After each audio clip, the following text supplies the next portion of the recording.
నమస్తే. Mood of ఆంధ్రకు స్వాగతం. ఏ రాజకీయ నాయకుడికైనా అతని సమర్థత అధికారంలో ఉన్నప్పుడు కంటే ప్రతిపక్షంలో ఉన్నప్పుడే బయటపడుతుంది. వైఎస్ జగన్మోహన్ రెడ్డి గారికి కష్టాలు నష్టాలు కొత్త ఏం కాదు. బహుశా భారతదేశంలో ఆయనలా దుష్ప్రచారాన్ని ఎదుర్కొన్న నేత కానీ, కేసులతో వేధింపులు ఎదుర్కొన్న నేత కానీ మరొకరు ఉండరేమో. ఏకంగా 16 నెలల పాటు జైల్లో ఉన్నారు ఆయన. అయినప్పటికీ పట్టుదలతో, మొండితనంతో ఆయన రాజకీయాన్ని కొనసాగించారు. 2019లో అధికారాన్ని దక్కించుకున్నారు. 2024లో ఘోర పరాజయం పాలైనారు. ఇక ఆయన రాజకీయ జీవితం ముగిసినట్టే అని అందరూ అనుకుంటున్న నేపథ్యంలో ఆయన లేదు, అలాంటిదేమీ జరగదు అని చెప్పి మళ్ళీ యాక్టివ్ అయినాడు. ఇటీవల కాలంలో చూస్తే ఆయన మాటల్లో ఒక భరోసా కనిపిస్తుంది. తన పార్టీ శ్రేణుల్లో భరోసాను నింపుతున్నారు. ఇవాళ వైఎస్ జగన్మోహన్ రెడ్డి గారు 52వ పుట్టినరోజు జరుపుకుంటున్నారు. జగన్మోహన్ రెడ్డి రాజకీయ పందాపై ప్రముఖ రాజకీయ విశ్లేషకుడు పురుషోత్తం రెడ్డి గారిని అడిగి తెలుసుకుందాం. పురుషోత్తం గారు, ఏ రాజకీయ నాయకులైనా మంచి చెడు ఉంటాయి. అయితే కష్ట నష్టాలు ఎన్ని ఎదురైనా జగన్మోహన్ రెడ్డి గారు నిలబడినారు. ఇప్పుడు ఎట్లా చూడాలి ఆయన? అంటే ఈరోజు వైఎస్ జగన్మోహన్ రెడ్డి గారి జన్మదినం. వారిని అభిమానించే వాళ్ళకి, వాళ్ళ పార్టీ కార్యకర్తల శుభాకాంక్షలు. ఏ రాజకీయ నాయకుడైనా మీరు ప్రస్తావించినట్టు అధికారంలో ఉన్నప్పుడు కన్నా అధికారం లేనప్పుడు వాళ్ళ ప్రతిభ, వాళ్ళ గొప్పతనం ఆధారపడి ఉంటుంది. వాళ్ళని గుర్తించుకునే పద్ధతి ఆధారపడి ఉంటుంది. మీరు ప్రస్తావించినట్టు వయస్సు లేదా అనుభవం ఇవన్నీ తక్కువైనప్పటికీ కూడా జగన్మోహన్ రెడ్డి గారికి భారత రాజకీయ ప్రస్థానంలో జగన్ కంటూ ఒక ప్రత్యేక పేజీ. కారణం ఏంటంటే, ఏ రాజకీయ నాయకుని ఎదుగుదల ఎట్లా ప్రారంభమవుతుంది? మా నాన్న ఇది చేశాడు, లేదా నా బ్యాక్గ్రౌండ్ ఇది, నేను ఇది చేయడానికి వస్తున్నాను, ఒక క్లీన్ చీట్టు, ఒక ఎమోషనల్గా గొప్పగా చెప్పుకుంటూ వారసత్వం, లేదా కొత్త రాజకీయం, ఇలా రాజకీయ నాయకులే మనం చూసినాం. జగన్మోహన్ రెడ్డి గారి ప్రస్తావనే కేసులతో ప్రారంభమైంది. చాలామంది ఇది జగన్ ప్రస్తావన చూసిన వాళ్ళు కరెక్ట్గా అంచనా అసలు ఎవరు ఓడిపోతే జగన్ అయిపోతాడు అనుకునే మూర్ఖత్వం. జగన్మోహన్ రెడ్డి ఏదన్నా బలహీనపడి ఉంటే అధికారంలో ఉన్నప్పుడు బలహీనపడ్డాడు. ప్రతిపక్షంలో ఎప్పుడు ఆయన బలహీనపడలా. ఎందుకంటే మనకు 16 రావడం జైలు, 16 నెలలు, దీనికన్నా పెద్ద కష్టం ఇంక జీవితంలో ఆయనకి రాదు. కష్టం అంటే జైల్లో ఉండడం కష్టం కాదు, పార్టీ పెట్టక ముందుగానే నేరుగా జైలుకి వెళ్ళిపోతున్నాడు. రెండో వైపు రాష్ట్రంలో ఆయన జైల్లో పెట్టిన పార్టీకి ముద్ర కాంగ్రెస్ అధికారం, సమీపంగా పవర్ఫుల్ ప్రతిపక్షం తెలుగుదేశం, గొప్పగా తెలంగాణ ఉద్యమ ప్రతినిధిగా టీఆర్ఎస్. ఇన్ని ఉన్నప్పుడు ప్రజారాజ్యం ఎగ్జిన్సీలో ఉంది. ఈయన ఉన్నప్పుడు ఇంకా దాదాపు అయిపోయిందనే పరిస్థితి వస్తుంది. పైపు జగన్మోహన్ రెడ్డి గారికి మగతోడు ఎవరు లేరు. అమ్మ, చెల్లి, భార్య, అంతే, ఎవరు లేరు. అంటే ఇట్లాంటి నేపథ్యంలో వాళ్ళు ఎప్పుడూ రాజకీయ అనుభవం లేని వాళ్ళని ముందు పెట్టి తన 16 నెలలు జైల్లో ఉండి నడిపిన తీరు, అప్పటికేమైనా జగన్మోహన్ రెడ్డి గారికి ఒక పెద్ద చరిత్ర ఉందా? ఏం లేదు. అంటే ఏ చరిత్ర లేదు. రావడం జైలు చరిత్ర. జగన్మోహన్ రెడ్డి గారికి నిజమా అబద్ధమా పక్కన పెడితే ఆయనకున్న నిందలు, కేసులు కావచ్చు, పర్సనల్ క్యారెక్టర్ కావచ్చు, వ్యవహార శైలి కావచ్చు, అన్ని నెగిటివ్ పాయింట్తోనే స్టార్ట్ అయినాయి. ఇన్ని నెగిటివ్ పాయింట్స్ని ఎదుర్కొని నిలబడమే జగన్ గొప్పతనం. చాలామంది గొప్పతనం పాజిటివ్ అంశాలతో, జగన్మోహన్ రెడ్డి అన్ని నెగిటివ్ అంశాలతో ప్రారంభమైంది. నెగిటివ్ అంశాలను ఎదుర్కొన్న తీరు కానీ, ఆ తర్వాత దాన్ని నిలబడిన పద్ధతి కానీ, పరిస్థితులు అందుకున్నట్టే ఉంటాయి. మళ్ళీ బ్యాకప్ 2014లో ఇంకా అయిపోయింది అధికారం అనుకున్నారు, ఓడిపోయినారు. మళ్ళీ 5 ఏళ్ళ ప్రతిపక్షం, దాంట్లో 20-30 మంది ఎమ్మెల్యేలు, 23 మంది ఎమ్మెల్యేలు, ఎంపీలు వెళ్ళిపోవడం, జీరో అయిపోతుంది, ఇంక ఇతను బతకలేడు రాజకీయంగా అని చెప్పడం. ఇవన్నీ చూసినప్పుడు ఎప్పుడు అరెస్ట్ అవుతాడో, ఎప్పుడు దాదాపు 360 రోజుల్లో ఆయన వ్యతిరేకించే మీడియా కనీసం 300 రోజులనే అరెస్ట్ చేస్తున్నాయి ఎవ్రీడే. ఇంత రోజులు చెప్తా ఉన్నప్పుడు జనానికి కూడా కొంచెం చిన్న అనుమానం కదా, ఇతను ఏమైపోతాడు, ఇతను నమ్ముకుంటే మనం ఏమవుతాము అనే భయం కూడా ఉంది. ఇట్లాంటి భయాందోళన పరిస్థితి నుంచి జనరల్గా ఎదురీదే చాలా కష్టం. బలైపోతారు. ఎదురెదరం రాజకీయాల్లో గాలికి ఎదురుగడం అంటే కొట్టుకోవడమే. కానీ దాని నిలబడినోడు హీరో అవుతాడు. ఇప్పుడు జగన్ స్టైల్ అదే. జగన్ రాజకీయ ప్రస్తావన ప్రారంభం నుంచి ఈ రోజు వరకు ఎదిరితే తప్ప సాఫీ అయిన రాజకీయాలు ఏ రోజు ఆయనకి దొరకలా.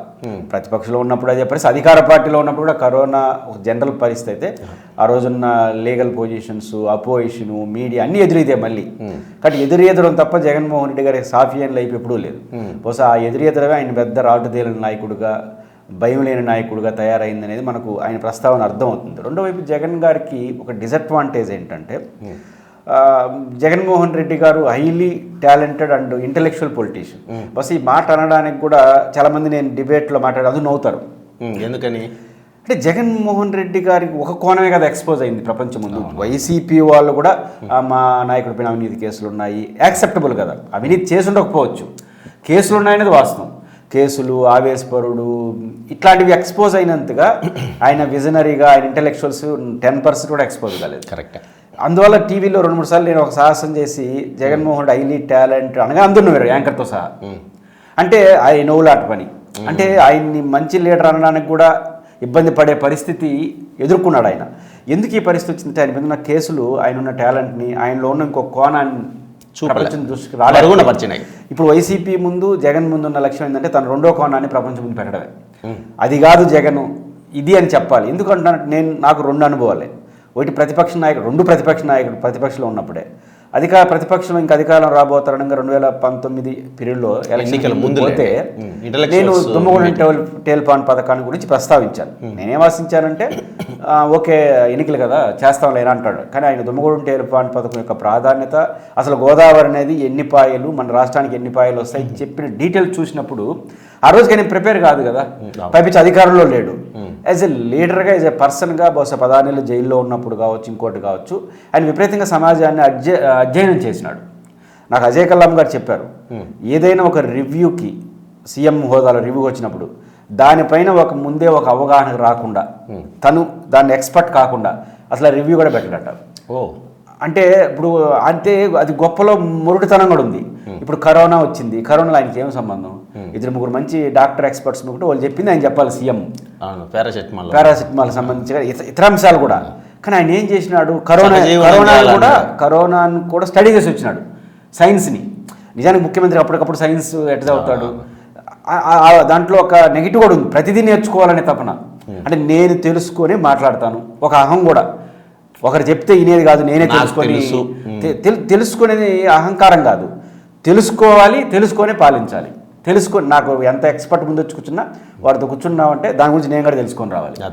మొండితనం కొన్ని సందర్భాల్లో సాధ్యం కూడా కాదు. ముఖ్యమంత్రి ఇప్పుడు సైన్స్, ఇప్పుడు ఆర్ట్స్ స్టూడెంట్ అనుకో, సైన్స్ గురించి వెంటనే నేర్చుకోవాలంటే కుదరదు, అనుభవం గురించి కుదరదు. అంటే ఆ జగన్మోహన్ రెడ్డి ఆ మొండితనం, ఎర్లీ మార్నింగ్ లేచి చదువుకోవడం. అప్పుడు అజయ్ కల్లం గారు అన్నారు, ఆయన ఏదైనా చదువుకొని వస్తాడు, ఏదో ఒక నోట్ ఇస్తే నేను ఇస్తానని చెప్పాడు. అంటే జగన్మోహన్ రెడ్డి గారు ప్రతిదీ తెలుసుకోవాలి, ఒకరి మీద ఆధారపడకూడదు. జగన్మోహన్ అప్పుడప్పుడు నా పార్టీ నేను ఒంటరి కదా, ఈ సింగిల్ అనేది ఇక్కడి నుంచి వచ్చిందేమో అనుకుంటున్నాను. అంటే మన సింగిల్ సింహం అనేది ఏదో ఎమోషనల్గా మాట్లాడతాను అనుకుంటున్నాను. ఆయన ఏంటంటే ప్రతిదీ నేను నేర్చుకోవాలి, ప్రతిదీ నాకు తెలియాలి, ప్రతిదీ నాకే తెలియాలి, ఎదుటి నేను చెప్పాలి, ఇనే ధోరణి ఖచ్చితంగా ఆయనలో అద్భుతాలు చేయనిస్తాయి. ఆ రకంగా జగన్మోహన్ రెడ్డి ఇంత టాలెంట్ ఉందన్న విషయం ఎవరికి తెలియదు. కానీ ఇప్పుడు సావధానంగా ప్రస్తుతం మాట్లాడుతున్నాడు కదా వివిధ అంశాలపైన, అది కనబడతా ఉంది. బడ్జెట్ పైన ప్రసంగం కానీ చాలా అంశాల్లో సూటిగా స్పష్టంగా నాలెడ్జబుల్గా మాట్లాడేది అనేది అది కృత్రిమంగా వచ్చింది కాదు, తనకున్న సహజ స్వభావం తను నేర్చుకున్నది. కానీ దురదృష్టవశాత్తు ఈ యాంగిల్ 1% కూడా ప్రపంచం రావట్లేదు. అది కారణం ఏంటంటే వ్యూహాత్మకంగా ఆయన్ని వ్యతిరేకించే వాళ్ళు ఈయన టాలెంట్తో కొట్టడం కరెక్ట్ కాదు, బలహీనమైన దాంతోనే కొట్టాలి, నెగిటివ్ అంశాలే కొట్టాడు. రాజశేఖర రెడ్డి గారి మీద ప్రచారం ఏంది, ఫ్యాక్షన్ లీడర్ అవే తప్ప. ముఖ్యమంత్రి అయిన తర్వాత వచ్చిన పరిస్థితుల్లో ఇంకొంచెం మారింది. అంటే ఒక వ్యక్తిని జగన్ డైరెక్ట్గా ఎదుర్కొనే దానికన్నా ఆయన మీడియాగా, ఆయనకి వ్యతిరేకంగా ఉన్న మీడియా కానీ, ఆయన వ్యతిరేకించే రాజకీయ పార్టీలు, ఆయన పర్సనల్ అజెండాలు ఇవన్నీ చెప్తూ ఉండదు. రెండో జగన్మోహన్ రెడ్డి గారిలో ఒక కోణం తన కుటుంబ సభ్యులు ఇచ్చిన సపోర్ట్ను కూడా మనం మర్చిపోలేం. ఒకానొక దశలో శర్మిల గారు, వాళ్ళ తల్లి, మహిళలు, వాళ్ళ రాజకీయాలు ఎప్పుడూ లేరు. చివరగా భారతి గారు, వీళ్ళందరూ జగన్మోహన్ రెడ్డి గారికి ఎన్నుదానిగా నిలబడిన ప్రతి, ఇప్పుడు ఈ కుటుంబ సభ్యులను గౌరవించడు ఏమంటారు కదా, ఇవన్నీ వీళ్ళు ఎంత సపోర్ట్ చేస్తారు. మన ఏ రాజకీయ నాయకుడు కన్నా ఒక భార్యగా, ఒక చెల్లిగా, ఒక తల్లిగా ఇంత సపోర్ట్ చేసిన రాజకీయం మనకు కనపడ్డు. అసలు వదిలేవయ్యా అంటారు. నిజంగా జగన్కి వచ్చిన కష్టాలు చూస్తే ఇంకోటైతే రాజకీయాలు వదిలేసి వ్యాపారం చేసుకుంటాడు, లేదా రాజీ పడిపింటాడు, మొండిగా ఎదుర్కొన్నాడు. అట్లా వాళ్ళ వైఫ్ భారతి గారు కూడా అసలు ఆయన పైన, ఆయన వైఫ్ అయినా ఎంత క్యారెక్టర్ అసోసియేషన్. బస్ వాళ్ళు ఇద్దరు కాబట్టి నిలబడినారు. కానీ మనం అన్నా భరించలేవు. రెండు పవర్లో ఉన్న వాళ్ళకి అహంగాడు వస్తుంది, అంటే తన్నామనిపిస్తుంది. అట్లాంటి వాళ్ళు కూడా దాన్ని నెమ్మదిగా ఎదుర్కోవడానికి సిద్ధపడిపోయిన తీరు చూసినప్పుడు చాలా చిన్న వయసులో, అంతా 50 ఆయన ఎదుర్కొనింది 40 ఏళ్ళలో. 40 ఏళ్ళ లోపు భారతి గారికి 35-36 ఉండొచ్చు, ఆయనకి 37 ఉండొచ్చు. ఈ వయసులో మనకన్నా చిన్న వయసులో వాళ్ళు ఇంత నిందలు ఎదిరించి నిలబడ్డారంటే ఖచ్చితంగా అప్రిషియేటబుల్ పొలిటీషియన్. ఖచ్చితంగా జగన్మోహన్ రెడ్డి గారు ఈ బర్త్డే సందర్భంగా ఆయన పార్టీ తీసుకోవాల్సింది ఏంటంటే, నాలో ఒక కోణం ఎక్స్పోజ్ అయ్యింది, నువ్వు చేయలేదు, వాళ్ళు చేసినారు, ఇంకో కోణాన్ని మీరు చేసుకోవాలి, వాళ్ళు చేయరు, అంతే కదా, మీకోసం చేసుకోవాలి. కానీ అది ప్రారంభించాడు. ఆ రెండో కోణం కూడా ఎఫెక్టివ్గా సమాజంలోకి వెళ్తే, ఓకే, ఇది తోడైతే ఖచ్చితంగా జగన్మోహన్ రెడ్డి తిరుగులేని నాయకుడితో. ఆయన వయసు రీత్యా 50 ఏళ్ళు. ఈరోజు భారతదేశంలో సరే ఈ అంచనా అతిగా కొంతమందికి అనిపించవచ్చు. ఒక జగన్మోహన్ రెడ్డి, తెలంగాణలో కేటీఆర్ లాంటి వాళ్ళు, తమిళనాడులో స్టాలిన్ వాళ్ళ అబ్బాయి, కొత్తగా పెట్టిన విజయ్, తర్వాత ఉత్తరాదిలో ఎవరు పేర్లే కనపడం మనకు. మమతా బెనర్జీకి సంబంధించి ఆయన దత్తత తీసుకున్న ఒక ఆమె ఉంది, అఖిలేష్ యాదవ్ ఉన్నాడు, మన లాలూ ప్రసాద్. అఖిలేష్ యాదవ్ కూడా చాలా పెద్ద వయసే, చిన్న వయసు ఏం కాదు. లాలూ ప్రసాద్ కొడుకు. మహారాష్ట్ర సీఎం ఉన్నాడు కానీ అంత పెద్ద కనపట్ల. ఒక మొత్తం కనిపిస్తే ఫడ్నవీస్ వాళ్ళంతా పెద్ద లేదు. మనకు కనపడతా ఉండేది ఫెరోషియస్ లీడర్లో అఖిలేష్ యాదవ్ ఒకరు, లాలూ ప్రసాద్ కొడుకు. దక్షిణాది రాష్ట్రాల్లో జగన్, కేటీఆర్ కొంత కనిపిస్తున్నాడు. అంటే ఈ 4-5 తప్ప యంగ్ టర్కే లేదు. జాతీయ పార్టీలు అసలు లేవు. రాహుల్ గాంధీ, ప్రియాంక గాంధీ మినహాయించి ఇంకెవరూ లేరు. బీజేపీలో అసలు బీజేపీ పార్టీకి ఎదగాల్సింది తప్ప ఈ యంగ్ షార్ప్ వస్తున్నాడని లేదు. కాబట్టి ఈ దేశానికి ఖచ్చితంగా ఇట్లాంటి వాళ్ళు ఖచ్చితంగా ఒక మోడల్గా నిలబడతారు. ఒక దేశ రాజకీయాల్లో కూడా ఒక కీలక పాత్ర పోషించే వాతావరణం భవిష్యత్తులో వస్తుంది. కాబట్టి జగన్మోహన్ రెడ్డి గారు ఒక అవసరం, ఒక ప్రత్యేకం, ఒక హీరోయిక్ పాలిటిక్స్ నడిపాడు. ఖచ్చితంగా ఆయన రెండో కోణాన్ని కూడా ఒక ప్రణాళికబద్ధంగా ఈ 2-3 ఏళ్ళు చేసగలిగితే ఆయన అద్భుత విజయాన్ని సాధించి ఆంధ్రప్రదేశ్లోను దేశంలో కూడా ఒక ప్రముఖ నాయకుడిగా ఉండడానికైతే మనకు అవకాశాలు కనిపిస్తాయి. పురుషోత్తం రెడ్డి గారు చెప్పినట్టు జగన్లో ఉండేటువంటి పాజిటివ్ కోణాన్ని వైసీపీ ప్రపంచం ముందు నిలబెట్టాలి, దాన్ని విస్తృతంగా ప్రచారం చేసుకుంటే రాజకీయంగా లబ్ధి పొందొచ్చని సూచిస్తున్నారు. మరి వైసీపీ ఆ దిశగా ప్రయత్నం చేస్తే మంచిది, జగన్కు మంచి భవిష్యత్తు ఉంటుంది.